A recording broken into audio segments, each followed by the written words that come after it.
Okay, hello everybody, good evening, and thank you for joining us here tonight. My name is Jim Tate, and I'm with KYRS Radio, which is right upstairs over here. KYRS is your community radio station. We've been on the air for 16 years now. A lot of people in Spokane don't know about us, but we're right up there. We have public affairs programming, we have news programming that is produced locally. We have music shows that are produced locally and are commercial free that you can enjoy. We have over on the round table over there, we have our full schedule if you're interested in grabbing a schedule. We have cards for a couple of the shows, like my show and Xana's show. So we invite you to go over there and check out our table while you're here tonight. Also, we've got a great spread of food over here, thanks to the Veterans for Peace of Spokane. So please enjoy that. We're going to get started, and we're going to start off with a little music, and Jay is going to get us going with a little piece on the trombone. Do you need an announcement for that? I better introduce it, huh? So I'm gonna play. I don't know which one I ought to play first. We're gonna play three. One's gonna be a Sousa march called "Incredible Eagle," and then I'll play a bit of a Chicago band from Chicago back in the 70s called "Color My World," and then I'll play a Andrew Lloyd Webber song called "Any Dream Will Do." We'll also be featuring a recitation of Smedley Butler by Bart Hagen tonight, so that'll be really something to look forward to.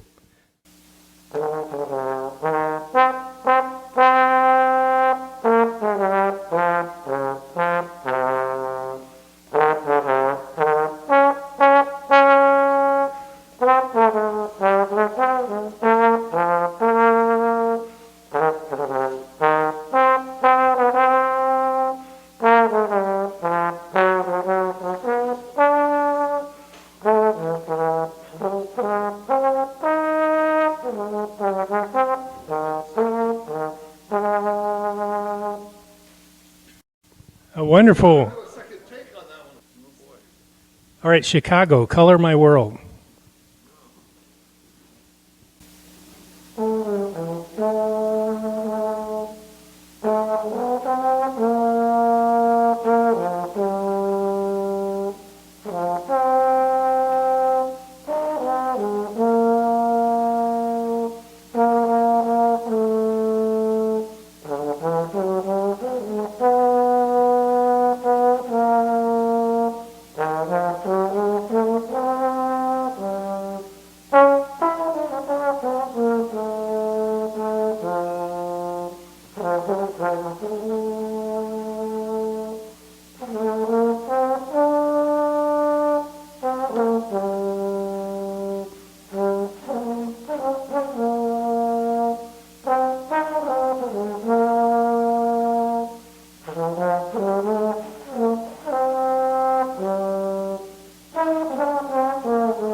I love that early Chicago. That's about a 1972 or something like that, I believe. All right, great. All right, I'd like to introduce Hollis Higgins. Good evening, everybody. Vets for Peace, Chapter 35, Spokane, is part of a big organization called Veterans for Peace International.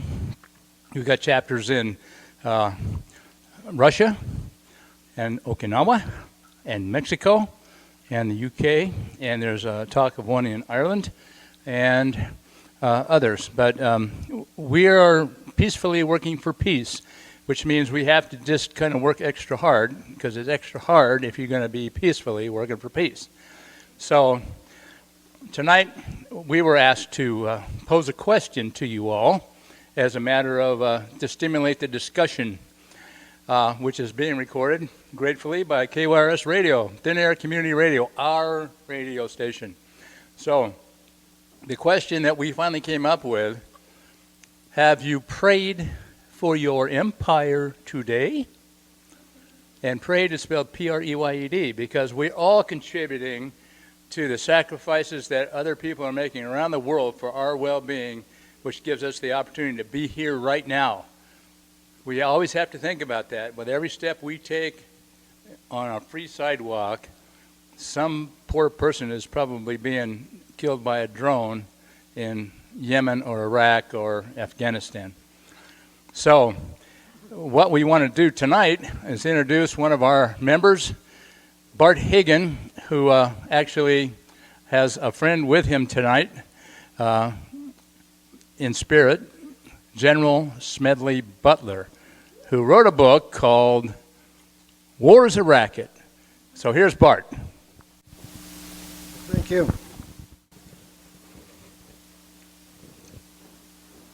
When I retired from the Marine Corps, I fought wars all over the world, and I received the Congressional Medal of Honor twice. And I had been in command of the Corps for many years as General and Commandant. Then I had a complete change of heart. The rich and the powerful, the Rockefellers, J.P. Morgan, Prescott Bush, and others, organized a military overthrow of the United States government. Not knowing my new view of war and violence, they asked me to be the head of the military action because of my military fame. I played along with them, and then I exposed them and their army. They never got a chance to jail President Roosevelt, who they thought was just a communist. Look it up. It's in the congressional record. I went all over the country giving speeches about war during those 30s. But I failed to stop the preparations and World War II. It was the great regret of my lifetime. This is the basic speech that I gave as I went around the country trying to convince people that we should not go to war. War is just a racket. A racket is probably best described as something that is not what it seems to the majority of people. Only a small inside group knows what it's about. It's conducted for the benefit of the very few at the expense of the masses. Now, I believe in an adequate defense at the coastline and nothing else. If a nation comes over here to fight, then we'll fight. Trouble with America is that when the dollar earns only 6% over here, he gets restless and wants to go overseas to get 100%. Then the flag follows the dollar, and the soldiers follow the flag. I would not go to war again, as I have done, to protect some lousy investments of the bankers. There are only two things we should fight for. One is the defense of our homes, and the other is a Bill of Rights. War for any other reason is just a racket. And there isn't a trick in the racketeering bag that the military gang is blind to. It has its fingermen to point out the enemies. It has its muscle men to destroy the enemies. And the brain men to plan the war preparations. And then there's the big boss, super nationalistic capitalism. Now, it may seem odd for me, a military man, to adopt such a comparison. Truthfulness compels me so. I spent 33 years and 4 months in active military service as a member of the country's most agile military force, the Marine Corps. I served in all the commissioned ranks from second lieutenant to major general. And during that period, I spent most of my time as a high-class muscle man for big business, Wall Street, and the bankers. In short, I was a racketeer. I was a gangster for capitalism. I suspected I was just part of a racket at the time. Now I'm sure of it. Like all the members of the military profession, I never had a thought of my own until I left the service. My mental faculties remained in suspended animation while I obeyed the orders of the higher-ups. This is typical of everyone in military service. I helped make Mexico, especially Tampico, safe for American oil interests in 1914. I helped make Haiti and Cuba a decent place for the national city bank boys to collect revenues in. I helped in the raping of half a dozen Central American republics for the benefits of Wall Street. The record of racketeering is long. I brought light to the Dominican Republic for Standard Oil, making sure that it wasn't molested. During those years, I had, as the boys in the back room would say, a swell racket. Looking back, I feel I could have given Al Capone a few hoots. The best he could do was to operate his racket in 3 districts. I operated on 3 continents. War's a racket. It always has been. It's possibly the oldest, easily the most profitable, surely the most vicious. It's the only one that is international in scope. It's the only one in which profits are reckoned in dollars and losses in lives. It's conducted for the benefit of the very few at the expense of the very many. Only a few people make huge fortunes. So I say, to hell with war.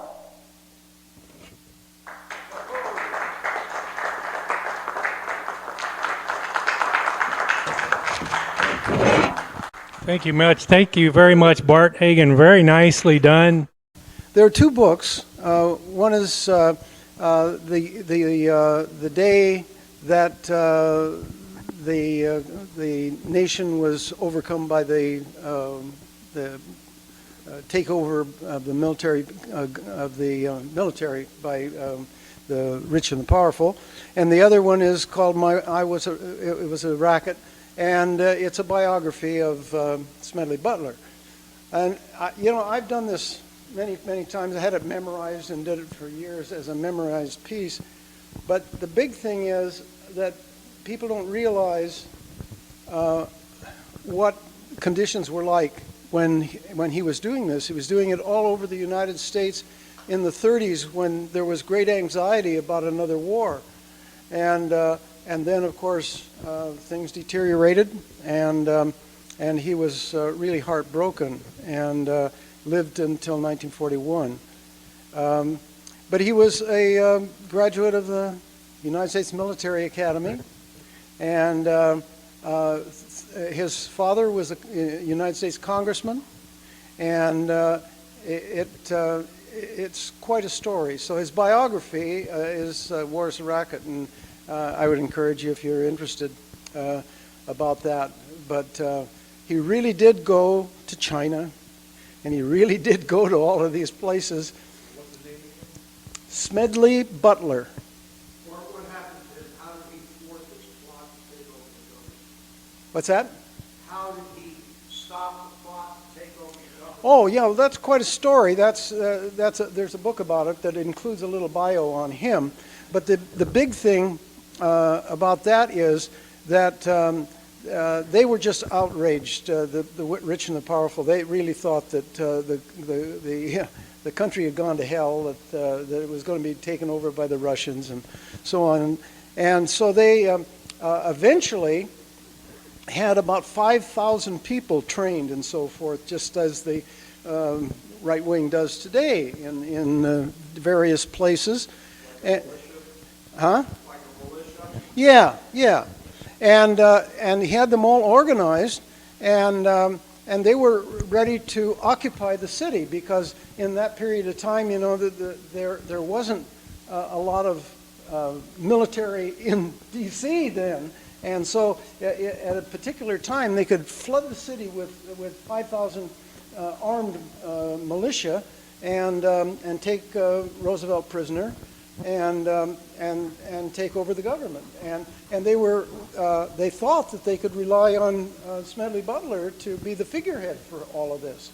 And they didn't realize the fundamental change that had taken place in his life. So anyway, that's how it worked, or how it would have worked. So he was a hero on the battlefield as a general, and then also after his wartime in thwarting this He plot to turned take over our government. 180 degrees. Yeah. Yeah. Amazing. Yeah. All right. Do you have a question over here?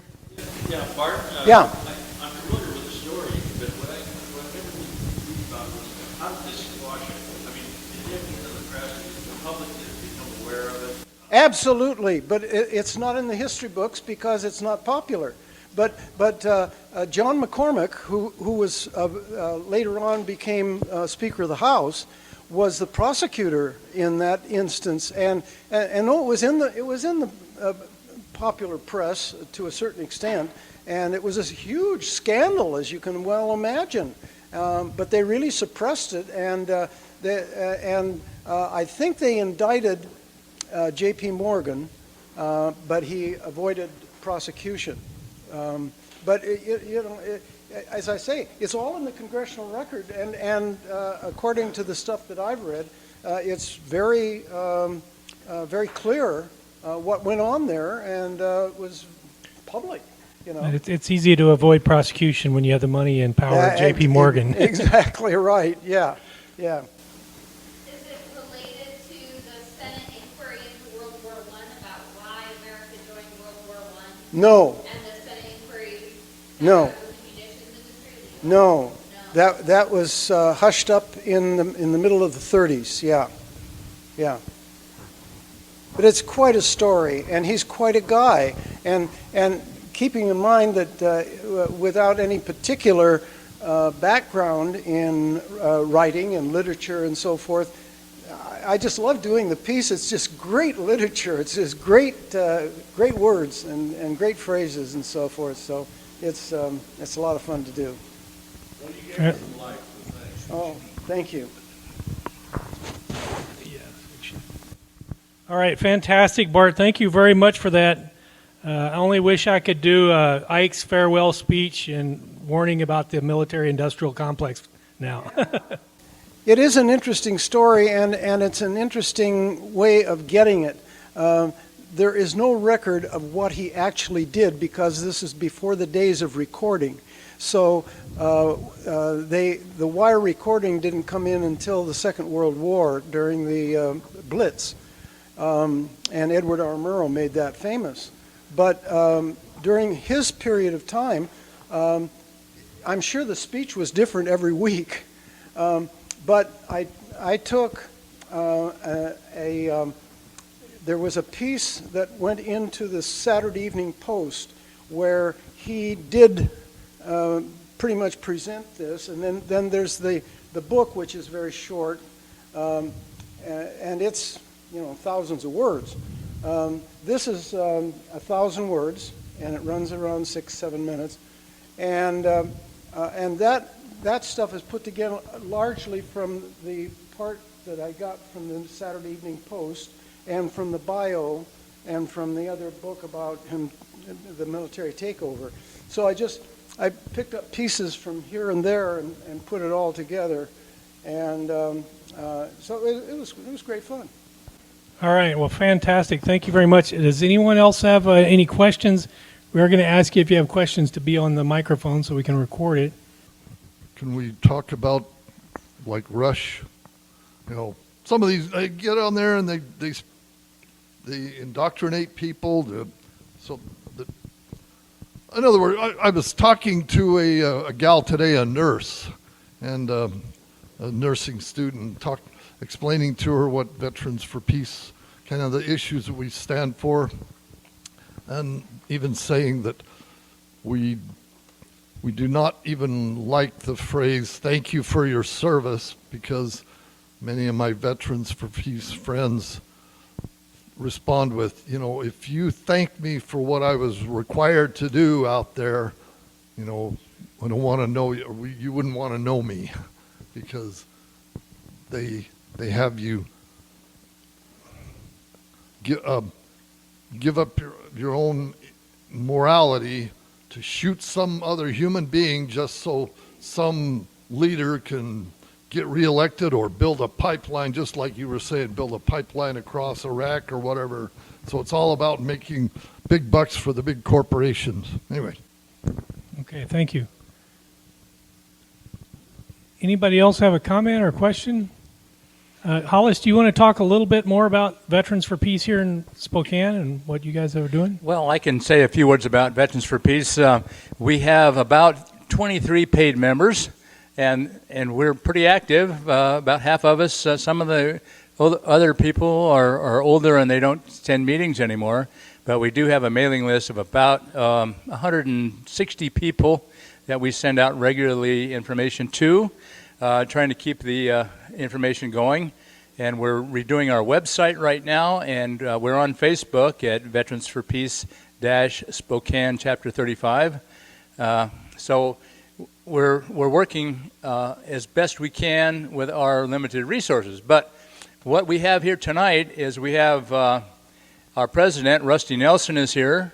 We have our vice president, George Taylor, is here.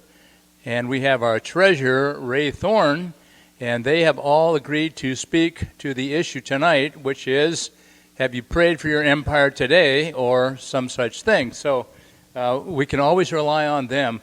But this is a discussion. We're in deep trouble here, folks. I was just down at a rally on the corner in front of the federal building on Monroe and I think it's Riverside. And some guy in a big old pickup came by, and he diverted his path just enough to hit the gutter and splash water all over about 4 or 5 of us who were holding signs saying, this is a cover-up by the Republicans in the Senate on this trial. So we were there and joining other people. When we can't lead, we will support. So we're saying right now, what is the solution to the problem that we got here? Every day we go out and we contribute to the economy, and the economy commits war all over the world, and it always has since before the U.S. was even a nation. So what would you like to say to that? I mean, it's got to be irritating to people who do peace work to find ourselves that we're involuntarily contributing to a war machine. It's just outrageous. Hollis knows. Say your name first. Rusty Nelson.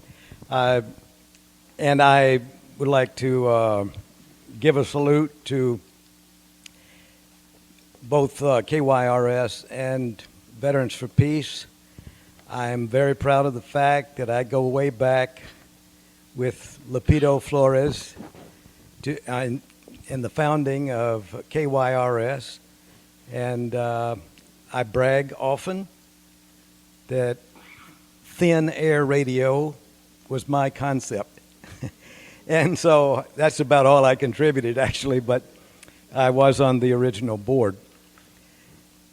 And Spokane Veterans for Peace actually began in 1989, and it was my fault that it went dark for a while. So it's a very thriving thing right now, and there's the banner there for the 34th Annual Convention of Veterans for Peace, which was held in Spokane. Thanks mostly to Hollis and George for their efforts on that. I let them tilt at that windmill, little realizing that they would pull it off in a beautiful manner. So we're very proud of having hosted that convention. I'd like to say something about Smedley Butler's connection to our theme tonight. What actually happened to the conspirators in that plotted overthrow of the United States government was they were just shamed into shutting up and going back home and counting their money. Not that they were all industrialists and bankers. One of them happened to be the governor of Georgia, whose name was Eugene Talmadge. And he was, a former governor of Georgia. I don't think he was governor at that time. So I kind of go back, my family in Georgia goes back to crossing political swords with Eugene Talmadge a long time before that. But these people were exposed, and that was the end of the conspiracy, because in those days, if you showed somebody up that dramatically, it shut them up, at least for a while. Of course, that doesn't work anymore.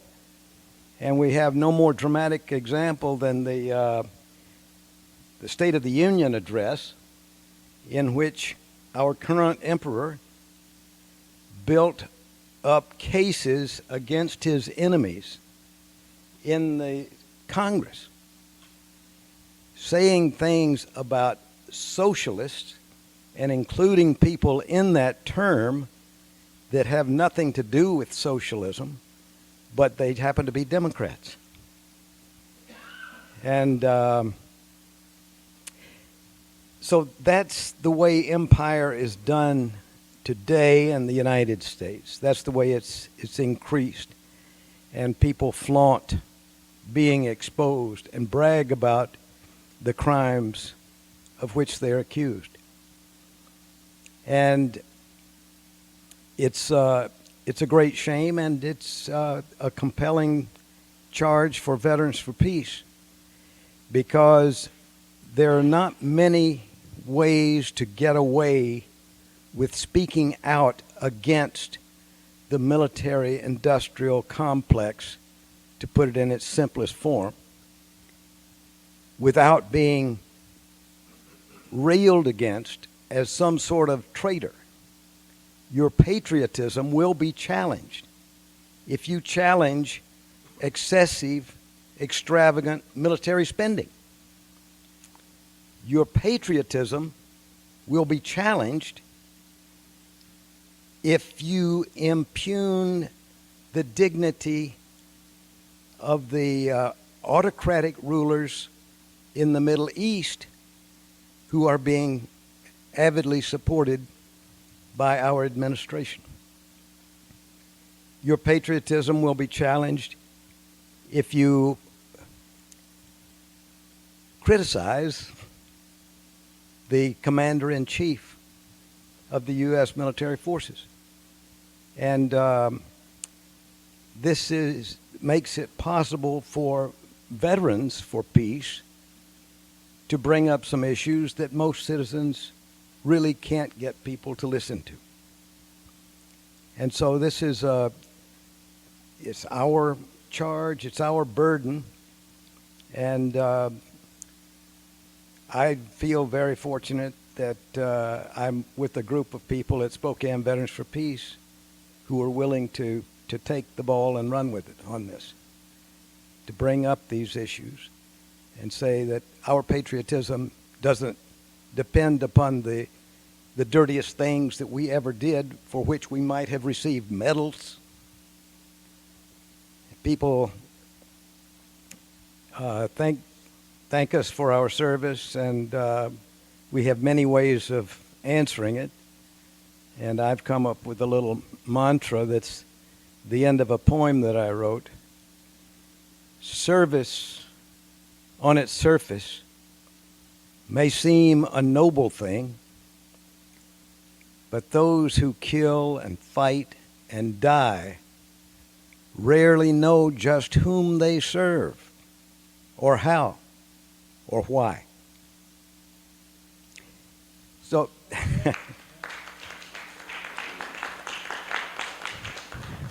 this is how we get to the matter of praying for empire and our own complicity, which Veterans for Peace really readily admit that we are complicit in many of the crimes that have taken place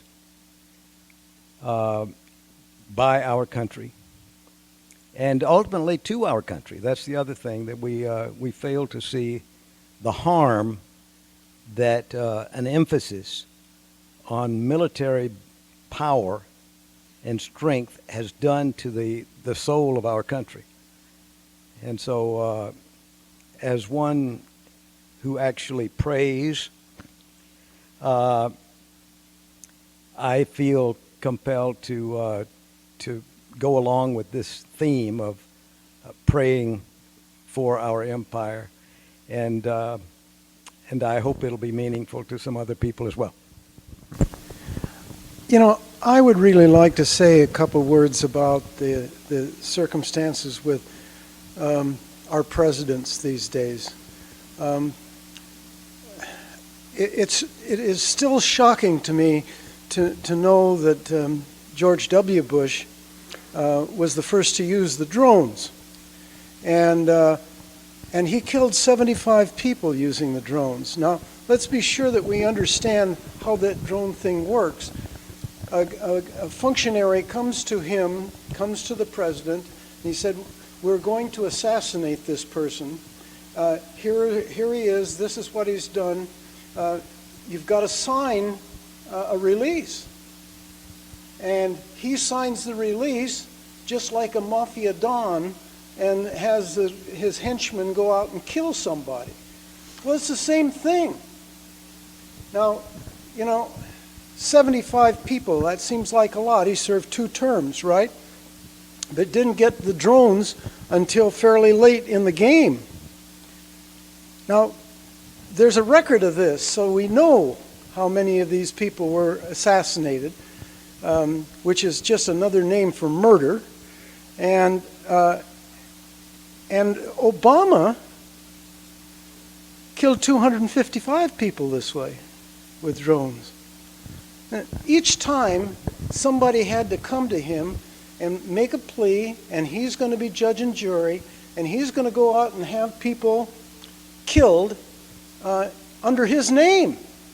He had to sign off in order for that to happen. And, huh? Absolutely, absolutely. And then at the present time, the latest numbers I have for Trump is 75 people in 3 years. So he's ahead of Obama's schedule. So, this to me, you can talk about war and all of the complications of war and all that. That's a little different than just individual murder on all you have to do is sign your name and the person is killed. It's hard for me to believe that sort of thing goes on a daily basis, that somebody comes to the president on a daily basis and says, "I want you to sign off on this, we're going to kill this guy." There are a lot of things that horrify me about the current circumstances, but that really gets me. Yeah, there's 2 things I would like to respond to about going back to the convention we had last summer. I was really impressed with the Northwest, help me get this straight, the Northwest Memorial out in the park. What's it called? Northwest Arlington. Give the official. Arlington Northwest.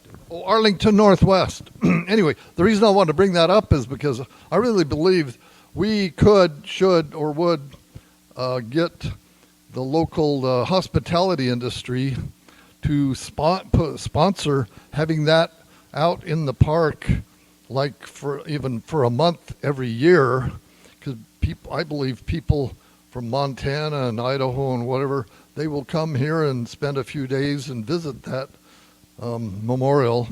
So I just wanted to put that out on the air. Going back to criticizing our leaders. You know, I was a member of a large, powerful cult that still today excommunicates people for criticizing them or making suggestions of how they could improve, and yet they get basically, I call it spiritual death, or whatever. Actually, that's where they finally get a chance to open. Anyway, so we need to learn to have learn to have difficult conversations with people who we don't agree with, and have respectful conversations. We need to start doing that as a country, as a people, as a society, so that so we can break through this divisiveness. Also, division. I say maybe here in Spokane, we ought to work to change the name of our division road to maybe inclusion. Anyway, that's it. Okay, thanks, Jay. Hey, we've got a comment over here. Would you please state your name, and you're on. Penny Acton, and hope I can articulate this. And you kind of answered when you were talking. My husband and I watch a lot of the news, and can't imagine how hard it must be for like the generals and people in audiences when, I won't even like to say his name, but you know who I'm talking about, calls them idiots and dopes. And it must be an oath that you guys take. I was never in the military, but we always wonder, God, what restraint, how they don't just want to stand up to this draft dodging lunatic, and also about what you said about the unpatriotism. That's probably what gets pegged at. But anyway, that was kind of a question that we had. Yeah, he hasn't really followed his oath very well, but most military people seem to follow their oath a little better than our president. Too well. I wish they could, not. Thank you for that. I'm George Taylor. I'm Vice President of the Chapter 35. I'd like to respond directly to that and say that there's large spread opposition within the military of some of these things that we're concerned about. How many of you in the room here have been either in the military, or you've had a family member, either close family member or extended family, who have been involved in the military, either civilian or uniform? Almost everyone in the room has had a family member who has been connected with the military. So I just celebrated my 80th birthday last month, and since I have been alive, as a boy I was growing up in World War II in Maplewood, New Jersey, and I can remember my grandmother pulling down black shades across the windows. We had actual civil air raids in New Jersey in the 1940s when I was a little boy. And she was afraid the Germans were going to attack New Jersey. Well, actually, a couple of U-boats did come up on Long Island Sound during those days. But then fast forward, I'm going to try and count, and you can fill in the cracks here. After World War II ended, then we had Korea, we had Vietnam. I'm going to name a few more before Iraq: Grenada, Dominican Republic, Panama, help me here, Chile, Beirut, Nicaragua, where these are spots where U.S. Armed Forces have been involved in combat operations authorized by the American government. And then fast forward to Iraq. Many of us were in the streets in the invasion of Iraq. How many of you were involved in the protests for the Iraq War? Hundreds of thousands of American citizens were on the streets and around the world. You can remember some of those huge demonstrations against the Iraq War. So I'm coming back to the point that these generals that you spoke of, there are many generals, admirals, and enlisted personnel in the armed forces who do not like what's going on and who are for peace because they're the first ones who get hurt if a war happens. So I'm just going to end up my remarks about Iran, where we are in our current situation in 2020. It seems like the drums of war are beating again. Our president has assassinated a foreign leader with a drone that Bart's upset about. That drone authorization, that was completely illegal. It's against American law for any American. Yes, it's illegal according to U.S. law and international law to assassinate a foreign leader of any kind, military, political. Yet it happens. The Russians assassinate people in England. The American government has assassinated people you can name. Probably in this room we could name a dozen people whose names we know. General Soleimani is the latest. And so this government seems to be gearing up for a possible confrontation with the government of Iran. And that's our current challenge. What to do about it. And I'd just like to comment that, General Smedley Butler is a perfect person to represent Veterans for Peace. The things he said back in the 1930s are just as true today as they were then. Just a couple of weeks ago, I think maybe 10 days ago, the report came out about the misuse of the military spending in Afghanistan, how much waste, how much pollution that we have left there, and just how expensive and how mismanaged the war in Afghanistan has been, our longest war ever. And, it's just starting with the Bush administration, the second Bush administration, how the contracting, how people have become rich. Halliburton and those companies have become rich by contracting things that the military used to do, and the military used to work together to get things done, and now those things are contracted, so the military is a whole different beast than it used to be. So, Okay, we've got Doug from Michigan. Doug, would you like to say a few words? Yeah, thanks, Alice. Yeah, where do I begin? Everybody's mentioned so many things. It gave me food for thought. I remember when it used to be, when we were in wars, it was for strategic positioning, like more, yeah, like Korea. That's probably why Vietnam, and probably earlier in the Middle East, and so on and so on. And then it did turn to, well, it always was big business, but then with the invasion of Iraq, we saw how Cheney's company totally benefited in probably billions of dollars.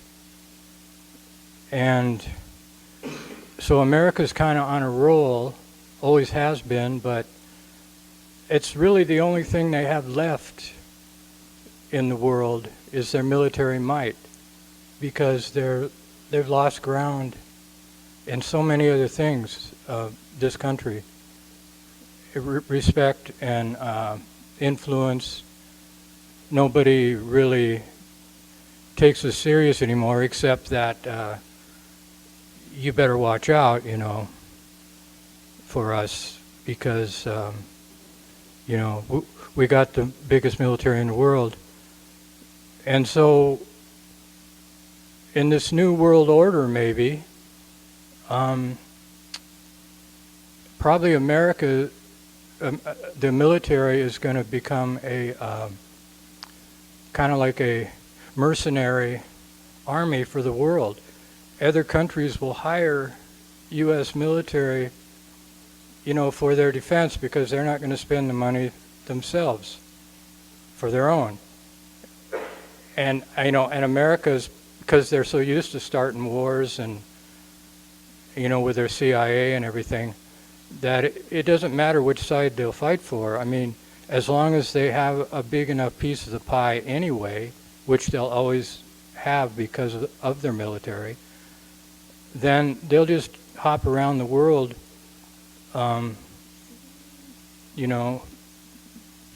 probably for money, but they've done it anyway throughout history for their own reasons, and it's just getting more and more powerful. And I really think that the world's going to move on in another direction, and they're going to kind of ignore America, except the only thing America will have to offer is its military. And so it's kind of inevitable that they're spending so much money and they're getting more powerful and powerful. It's like overkill, and they'll just move around to stomp out anybody they want. Maybe it's the threat of nuclear power from Iran or wherever, but that's their only niche, and they want to make sure they keep it. And as we all know, Russia has much less spending on military, which used to be our biggest threat, and so they kind of already shifted gears. And we're still on the same old track, except we have a lot more modern technology than we used to. But anyway, that's the way I see it. I think that expresses a lot of thoughts that many of us have. Two terms that come up there are that ring bells for me are overkill and technology, which always leads me to the matter of nuclear war. It seems to me that in the Spokane area, we had established many years ago that nuclear weapons could not possibly add to the security of our country. The greatest threat we have ever had from nuclear weapons was that one of our own would blow up on our soil. But we have prepared over and over again to have a doomsday scenario based on needing to respond to a nuclear attack. There is no need to respond to a nuclear attack. There is no need to build nuclear weapons which cannot be used without destroying our own infrastructure as well as that of every other nation. The matter of nuclear weapons has become became a joke 20 years ago. It was just a bad joke on the U.S. that we had spent so many huge fortunes on building nuclear weapons so we would have more nuclear weapons than the Soviet Union had. Then when the Soviet Union pulled the plug on their nuclear weapons program, it was Ronald Reagan claimed that he won the Cold War. That's not what happened. The Soviet Union realized, well, at least Gorbachev realized, that, hey, you know what?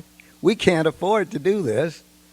And the first time we use these weapons will be the last time anybody uses nuclear weapons, because they've gotten so big and so destructive, and fallout is such a huge destructive problem for the entire world that there will not be a follow-up, any kind of follow-up to a nuclear attack is just folly. The power of nuclear weapons, and we can't even test nuclear weapons anymore because it was so destructive to our environment. Nuclear weapons testing is what jump-started the dramatic climate change that's causing such freaky weather like we're having right now. This is with the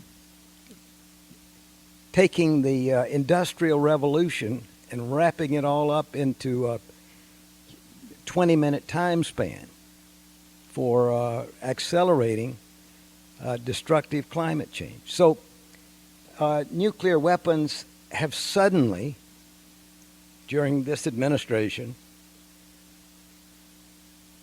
become considered as a viable weapon, a viable strategy for use. There's talk of limited nuclear war, which is an oxymoron, and there's talk of strategic nuclear weapons, and that there's just no such thing, folks. If one pays attention to science, it's not just a matter of understanding climate change, it's also an understanding the destructive nature of nuclear weapons.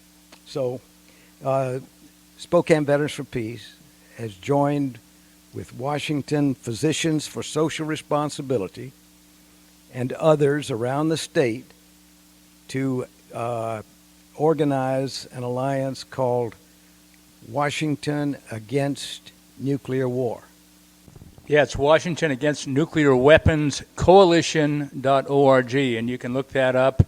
There's a website you can follow. There's actions taking place all over the state of Washington, including in Spokane, where last year we passed a resolution making Spokane, Washington, a nuclear-free zone, and we are working this year to make that an ordinance. Anybody else over here that hasn't spoken, we'd like to get everybody involved in the conversation. And we've got a couple more people ready to speak, but it would be really good to have other folks come up. Just state your name, and then you're off and running. My name is Xana. I'm the young person here, I think. I'm appreciating what everyone's saying, and what's kind of nice is being all on the same page here. When we're talking about earlier, you were speaking about exporting our military force as a mercenary army, but something else I think we need to always consider and bring up is that we're also exporting weapons of war, helping war be easier and easier for other people and profiting off that. And considering how much money there is in our state based on these weapons of war that we are producing. And in my generation, there's a lot of choices that people are making. I'm in my 30s, so there's a lot of people who they want that high-paying job at Boeing. They want that high-paying job at Raytheon. They want that high-paying job at Lockheed Martin. And they're not willing to question that little part of where that money's coming from and what that money is going to and where that technology is being aimed. And I think that we need to make sure to keep that conversation open and to keep pressing people about that moral obligation to do what you believe in. And I think that the military forces of the past and present know that more than a lot of people, of the trade-off of a little personal security or that ticket out, or being conscripted and feeling like you don't have a choice and being put in this bind of really doing all sorts of things that you're not allowed to think about, that you have to turn off your moral compass to be able to do on a daily basis. So I think that we need to consider and bring up regularly the modes of capitalism that are present in our day-to-day basis. People who go to an office and come home, but they are still waging war, whether they believe it or not. Okay.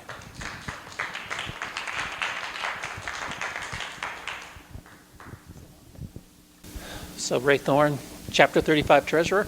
Is that all right? Okay, so I just want to say America, right or wrong, is often a leader. And unfortunately, we've become a rather immoral leader. Here's what I mean by that. Our contractors, remember from Vietnam with Air America? And the CIA ran that company so that it could get around certain government laws. Well, now Britain, Russia, Israel, they all have private companies that do the same thing. You look at drones. We've used drones to circle villages, spy on people 24 hours a day. We've used them to assassinate them. We've set the moral standard. Now Iran has been able to take out a Saudi Arabian oil refinery with drones. China has drones. Everyone has drones. And there's no rules because we've set the lack of rules. You look at computer viruses, right? Trump has said a computer virus can be an act of war. And we've launched computer viruses against Iran. So there's a lot of reasons that we could go to war, and it's kind of backing into it because there's a total lack of morality behind these decisions. And I don't see that much debate about these issues when we watch our presidential debates, and that's very discouraging to me. A president has far more control over foreign policy than he does domestic, but you would never be able to tell that from what we see on the debates. All right, this goes back to an earlier seminar that Vets for Peace were involved with. It was that if you want to get a point to someone about how much money we spend on our military, the analogy is you compare it to your house.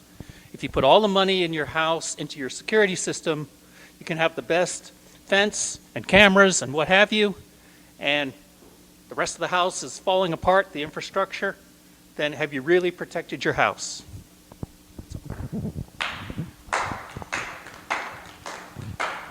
That makes good I would sense. just add to what we were talking about before about the circumstances in Afghanistan. What we seldom hear about the Afghanistan situation is that that's the largest source of opioids in the world, and the amount of opioids that are dispensed out of there are the main source of supply to Europe and also as well to America. So I think it's really important that we realize that we are and have been since the invasion been supporting the opioid circumstances in the world, and we're talking about billions of dollars that have gone to criminal activity. One other thing I'd like to mention is the connection between the immigrants trying to come into our country on our southern border and the military actions that we've taken in Central America and South America, and how it's destroyed a lot of those economies in those countries. The countries have never been able to get up off on their feet because of a lot of the actions that the U.S. has taken to support American companies down there who are trying to make money.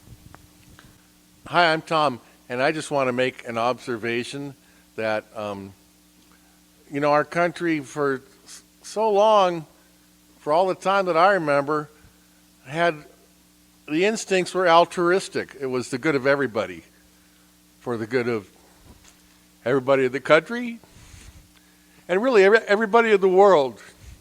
And it's been winnowing down to the good of fewer and fewer and fewer until now everything is for the good of so few. Is it going to lead to a collapse when all the people who finally realize that all the resources are going to the good of so few, but we outnumber them? That's my question. Thanks. Exactly. Vote. Well, that was the point of this evening's discussion, was to come up with some ways to behave, for us to act in a correct manner in the face of an occupation by the U.S. military of our own country. Everything that's going on around the world is going to happen to the United States. And we're sitting here very calmly, like little frogs in warm water, waiting for it to heat up. But you can almost see, you can see all the homeless people. Just go up and down 3rd Avenue and 2nd Avenue every night, 6 o'clock. It's here. Yeah, right out here. And what I was hoping that we would get tonight from all of you people was, instead of a description of our situation, which we already see, everybody in this room already sees it.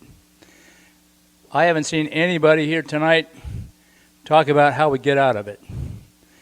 We're peacefully working for peace, and how do we do that and make an effect?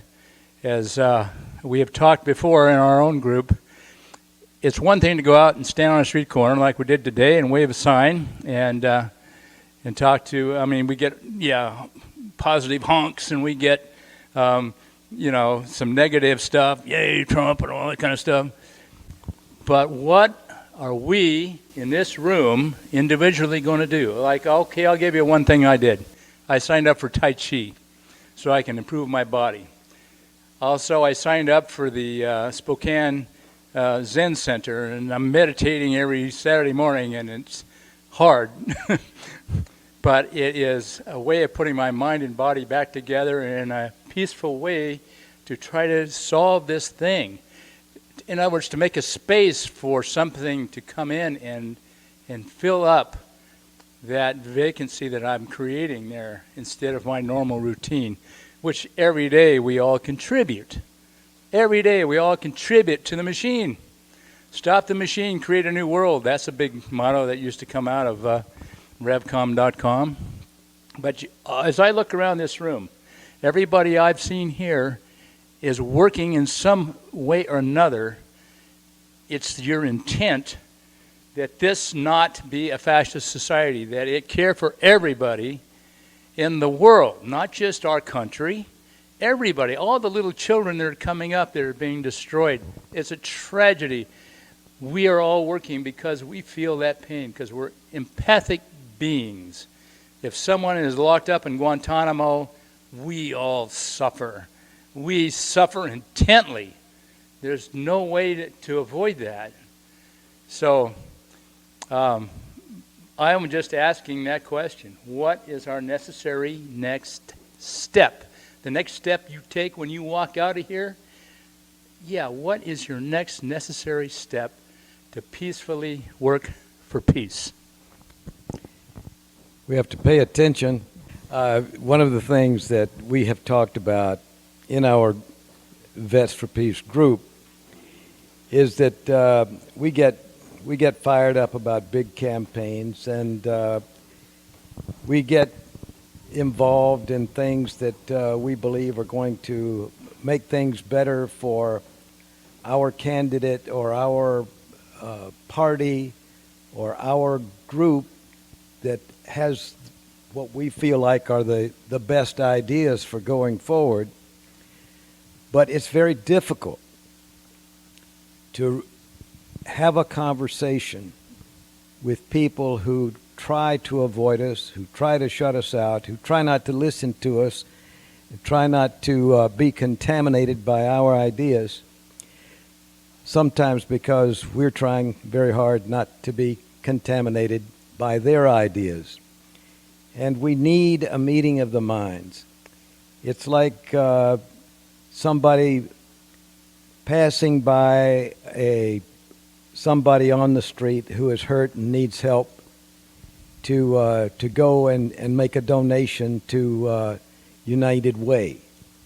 Or it's like ignoring somebody's racist jokes when and still getting upset when the Aryan nations or the Klan starts showing its face around Spokane. So there are the things that we neglect to take care of on the closest level, and I think that's what we have to nurture an attendance to these things in order to make a difference, make a ripple that will go across the pond. Hi, my name's Tom. I guess one thing, what can you do for good? I don't know how many of you are on Facebook. Anybody here? Oh, okay, 4. The rest are lying. Okay, no.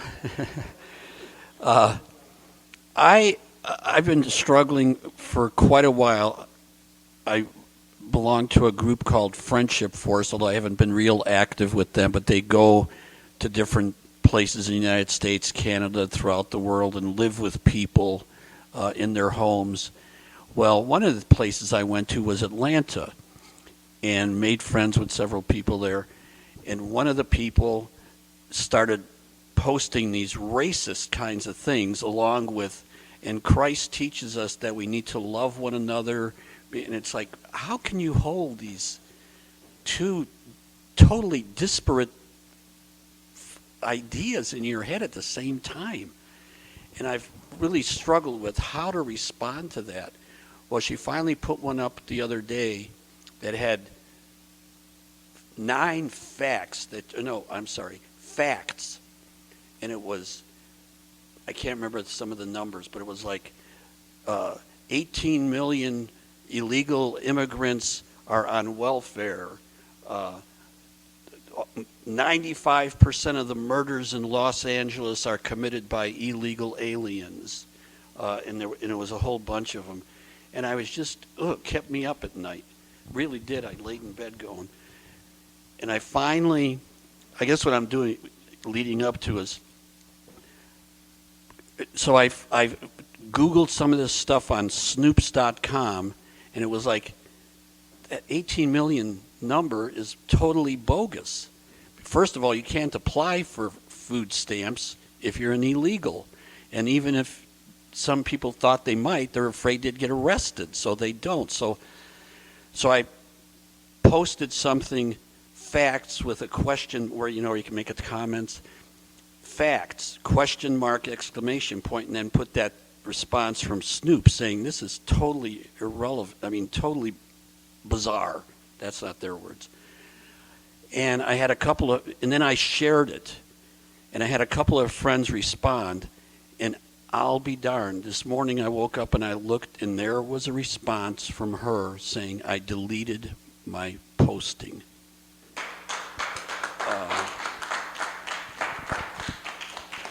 And I wish I could remember this quote. Somebody here probably does. If you see something or hear something bad and you don't say anything, you're just as bad. I too, unfortunately, am on Facebook, and it's the bane of my existence sometimes. You have brighter people, friends, than I've engaged with on a lot of, but I think it was, and it's probably on my phone, but it would take me hours to find it in my photos, that it's something about that it's not even so much those who do the evil as those who look away while it's happening, and kind of to that effect. But I know that I try to change people's minds on Facebook, usually to no avail. Sometimes I think it's time to just take those people off because there's enough anxiety just turning on the TV. But then I try to post, like I got into a thing with a woman about, the economy is so wonderful and all this blah, blah, blah, all good evangelical Christians. And then I point out the children that are, to not their fault, are in cages. Oh, that's not true. Well, I've listened to Mandy Manning, has been down to the border and seen these things. I have a special needs son, and I saw with my own 2 eyes him mock a handicapped man, and I posted that. Oh, he mocks everyone. Yeah, so that's hard. But on a personal level, what we try to do, we go to as many protests as we can. We make phone calls. I'll admit, no one can follow me out to the car tonight. I called Mitt Romney's office today and told him he was my Captain America. Just because he... we've called Kathy McMorris, I called Susan Collins, voting kind of with your pocketbook. I got 3 months of Sirius XM on my car, which I love, the Symphony Channel and stuff, even though I'm usually listening to KYRS, but can't when we're in Seattle. Then I saw a thing that said that Sirius... Yeah, I know. I'm not the techiest tool in the shed. That Sirius had purchased Pandora, which a lot of my children's friends listen to, including my special needs son, and he is now off of it, but that their parent company gave millions to the Trump campaign. So they called me with some great deal before I knew this, and I signed up for it, and then I called them back and I said, I want to cancel my subscription. And, well, why? And I said, well, started two things. I can't get CNN and MSNBC, but I do have the incredibly evil Joel Osteen on my Sirius XM, and I said that makes me mad. And I said I will not put money into a business that funds the evil administration. And he tried to, but kind of with our pocketbook. So, and it's about self-care. I have a lot of wonderful groups on Facebook that are kindred spirits, and they take a day off, go out in the woods. Go in the garden, whatever, but yet we have to take care of ourselves so that we can be back in the battle. Because, like last night, we came home and watched the news. We'd gone to Tommy Orange, a Native American guy, spoke at Gonzaga, and so that was really uplifting, except he was real dismal about the future. But came home and then watched the caucus stuff, and knowing that today, how things were probably going to go, and can almost make myself physically ill.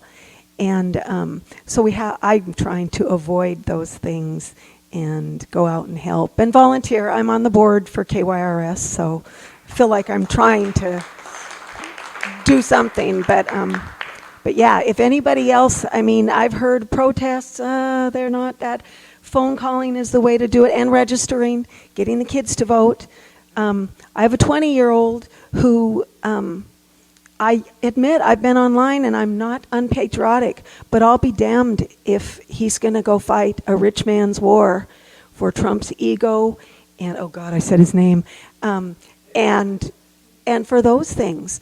So he's got a lot of good, he goes to Western Washington University, and which my neighbor, when we told her, went, oh, that's such a liberal college, and I'm still mad at myself for not saying something to her, and every time I see her, I'm gonna one of these days. But spreading the word. But if anybody has other ideas, registering, getting the kids to vote. If every millennial, and I think they've got some sense, it's their world. This is what they're going to inherit, is all this mess. So anyway, that's my little spiel. And unfortunately, they're not here tonight. But let's just hope that truth reigns supreme this election season, and that we'll have a big change. I want to thank everybody for coming out and supporting this cause and finding out what's going on with Veterans for Peace, and encourage you to stick around a little while if you want and have some more snacks. We do have the next confab we have is what is it? Save the Salmon. Save the Salmon. We'll be here in 2 weeks from this night, 6 o'clock, Wednesday night, 2 weeks from now. So we encourage you to come for that. There is a watch party for the presidential debates, Friday, February 7th, Friday nights, 5 p.m. The doors will open at 7, and that's at the 9 at 232 West Sprague, the 9 Club. So it's a watch party for the Democratic debates. And let's see, what do we have? A rally coming up on February 19th at the Spokane Public Library, silent auction and resource fair. Learn about the new voting procedures in the primaries. So that is February 19th at 4 p.m., 4 to 7 p.m. I have to say one more thing. Support Veterans for Peace. Go online and log in, and we need your financial support. And I want to say there's even extra motivation tonight for you to send in some money, and that is send in lots of money to get a better musician over here. How's that? I want to see that money come in to get that a better trombone player. Oh, getting back to, starting. I really believe that I picked up the trombone a year and a half ago after playing it back in 50 years ago in high school, and I hired a coach and practiced with him every week, practice every day, and blah, blah, blah. Anyway, and to me, it's bringing peace into my being. All right, be sure to vote, everyone. The ballots are out.